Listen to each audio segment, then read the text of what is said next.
उसके अलावा जो 729 है 329 है इंचेस में चला जाओ या मिलीमीटर में चले जाते हैं 1.5 है 2.5 mm है 6 mm 4 mm तो 25 mm 50 mm 35 mm 70 mm 1000 mm अगर हमने माल बनाया मल्टी कोर में भी और काफ़ी मल्टी कोर में था माल जो है ना प्रोडक्शन में जाकर तो उसके अलावा ABC केबल बनाई है। अदरवाइज जो भी प्रोसीजर मतलब कंपनी को ऑर्डर मिलता है उन फॉलो करने की कोशिश करते हैं इंशाल्लाह और पूरा करने की कोशिश करते हैं। डॉन ने 2019 में रिपोर्ट पेश की कि बिजली की कीमत को कम करने और बिजली की बढ़ती हुई तलब को पूरा करने के लिए पाकिस्तानी हुकूमत अगले 20 सालों में अपनी घरेलू बिजली की पैदावारी सलाहियत को 3 गुना बढ़ाकर 1,11,000 मेगावाट करने का मंसूबा रखती है। बरकी ताकत और तवानाई की भरपूर तरक्की के साथ तारों और केबल्स की मांग में इजाफा हुआ है, जबकि तारों और केबल्स की तैयारी के लिए इस्तेमाल होने वाले आलात की एक बड़ी तादाद चीन से दरामद करने की जरूरत है। अभी साफ है, अभी ऑटोमेटिक सिस्टम आ गया है, कंप्यूटर ड्रॉवर आ गया है। अभी जो पहले सिस्टम था वो सेंटर जो करते थे वर्कर वो उसके ऊपर हाथ से सेंटर होता था, वो सेंटर करते करते कितना माल खराब हो जाता। अब हमारे पास यही देख लो, ये मशीन कंप्यूटर मशीन है जिसको हमने एडजस्ट मशीन है ये ताइवान की सर ताइवान की मशीन है। इसको जब हम एडजस्ट करते हैं तो ये कंप्यूटर एडजस्ट सिस्टम होता है, उसको ऑटोमेटिक सिस्टम एडजस्ट करोगे तो आपका सेंटर आउट ओके हो जाता है। वो उसके मतलब स्क्रैप भी हमारी कंट्रोल होती है और प्रोडक्शन हमारी बढ़ती है, उसकी स्पीड ज़्यादा है, प्रोडक्शन भी बढ़ेगी, उसके अलावा स्क्रैप कम होगा। एडवांस जितनी मशीनरी एडवांस पे जाएंगे तो इंशाल्लाह उसमें हमारी प्रोसीजर बढ़ेगा, प्रोडक्शन बढ़ेगी, स्क्रैप कम होगा। हमें फैक्ट्री को जो अप करने की कोशिश करेंगे उसमें यही सिस्टम है कि स्क्रैप कम होना चाहिए, प्रोडक्शन अप होनी चाहिए। जैसे हमने 2 मशीनें ताइवान की बनाई है, हमें जो कंप्यूटर सिस्टम होता है उसमें 1 to all वहाँ पे एक वर्कर काम चलता लगते हैं, वर्कर के भी हमें सेविंग होती है। उसके अलावा उसकी प्रोडक्शन जो होती है वो बहुत अप है किया।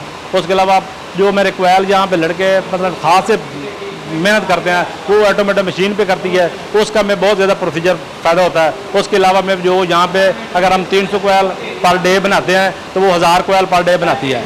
उसके ऊपर हमें प्रोडक्शन भी बढ़ती है और वर्कर भी कम लगते हैं और रॉ मटेरियल जो होता है स्क्रैप जो होती है वो बहुत कम होती है, स्क्रैप कंट्रोल होती है। इसलिए हमें चाहिए कि हम जो ना चाइना की मशीनरी अफोर्ड करें और एक्सपोर्ट करके उसके ऊपर हम काम करें इंशाल्लाह ताला। तो मतलब है कि जो पहले 40 साल पहले की जो पीछे चले जाएं उसकी जो मशीनरी थी जो अप टिल मतलब 2022 की जो मशीनरी है उससे बहुत फ़र्क है। मतलब है उसकी प्रोडक्शन भी ज़्यादा है, पिछली मशीन से प्रोडक्शन भी ज़्यादा है, फिनिशिंग भी ज़्यादा है। तो मतलब है कि ये चीज़ें हैं जो चेंज हुई हैं।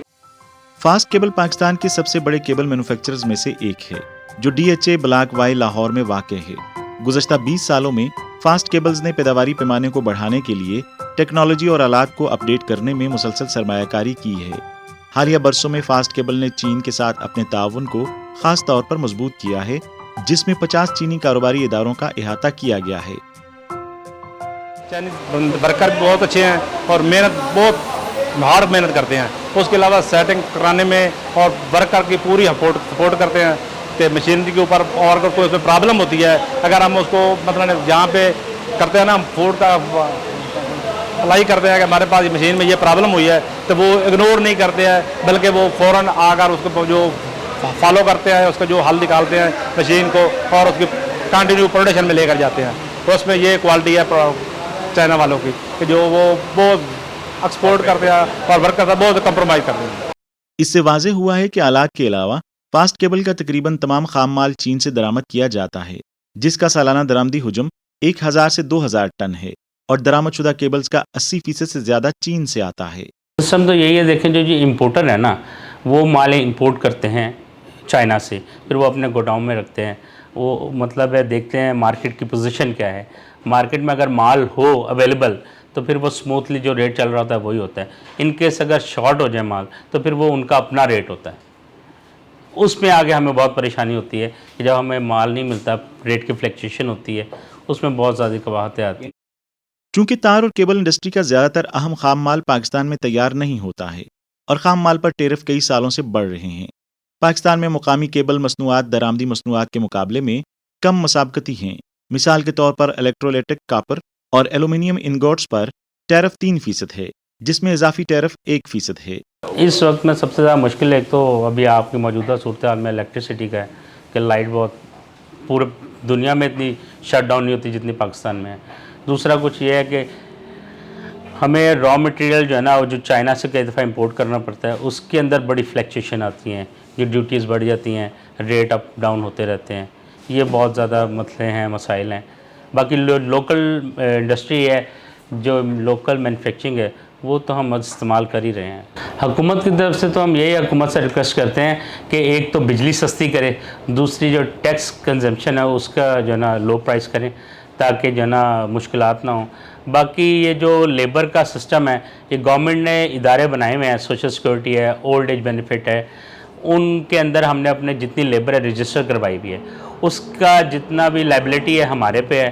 ہم اپنے لیبر کے کارڈ ہم نے بنوائے ہوئے ہیں، سوشل سیکورٹی کے بھی، اولڈ ایج کے بھی، ان کا جو فیس ہے مہینہ، منتھلی یا سالانہ، وہ ادارہ ہی پے کرتا ہے۔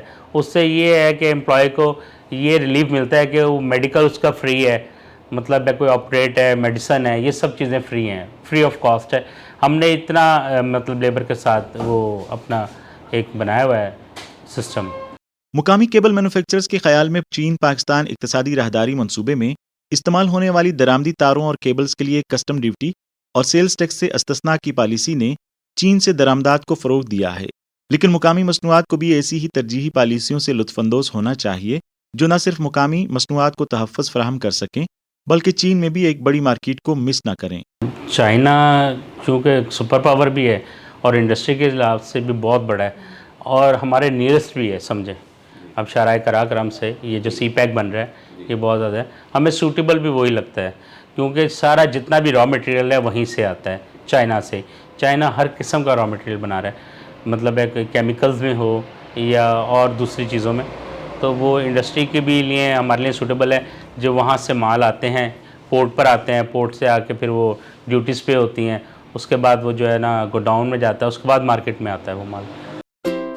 2012 میں PwC کی تحقیقی رپورٹ کے مطابق بجلی کی کمی کی وجہ سے پاکستان کا اوسط سالانہ GDP نقصان 13.5 بلین ڈالر تک ہے۔ پاکستان کو بجلی کی طویل مدتی قلت کا سامنا ہے۔ ملک کے مختلف حصوں میں بجلی کی بندش باری باری کی گئی۔ بڑے شہروں میں روزانہ بجلی کی بندش میں تقریباً 10 گھنٹے جبکہ دیہی علاقوں میں 22 گھنٹے لگتے ہیں۔ ملک میں بجلی کی اوسط کمی 4000 میگا واٹ تھی۔ جب سے سی پیک شروع ہوا پاکستان میں بجلی کی قلت کو بہت حد تک ختم کر دیا گیا ہے۔ سی پیک اتھارٹی کے اعداد و شمار کے مطابق جنوری 2022 تک سی پیک کے تحت مکمل ہونے والے توانائی کے منصوبوں کی کل صلاحیت 5.32 ملین کلو واٹ تک پہنچ گئی۔ جب سی پیک کا آغاز ہوا تو چین نے اعلان کیا کہ وہ پاکستان کی پاور انڈسٹری میں 36 بلین ڈالر کی سرمایہ کاری کرے گا تاکہ نہ صرف مقامی بجلی کی کمی کو بہتر بنایا جا سکے بلکہ پاکستان کے کیبل کے کاروبار کی ترقی کو بھی بہت فائدہ پہنچے۔ مشکلات یہی ہیں کہ اگر چائنا جس سے مال امپورٹ ہو رہا ہے اگر وہ کوئی اپنے پرائز لو کر لیں اور ڈیوٹیز میں جو نا ریلیف ملے تو اس سے بہت بہتری آ جائے گی کہ ہمیں آسانی ہو جائے گی لوکل مارکیٹ اور اس سے کمپٹیٹر میں نا وہ بہت سہولت ہو جائے گی۔ سی پیک کے پہلے مرحلے میں چین اور پاکستان نے نہ صرف توانائی کی کمی کو بہتر کرنے کی کوشش کی بلکہ انفراسٹرکچر کی تعمیر پر بھی توجہ دی۔ Lahore orange line metro train system project, Karakoram highway upgrading phase 2، چین Pakistan cross border optical cable project وغیرہ جیسے ٹرانسپورٹیشن انفراسٹرکچر کے بہت سے منصوبے پاکستان کی اقتصادی ترقی کو بڑھانے کے لیے بہت اہمیت کے حامل ہیں۔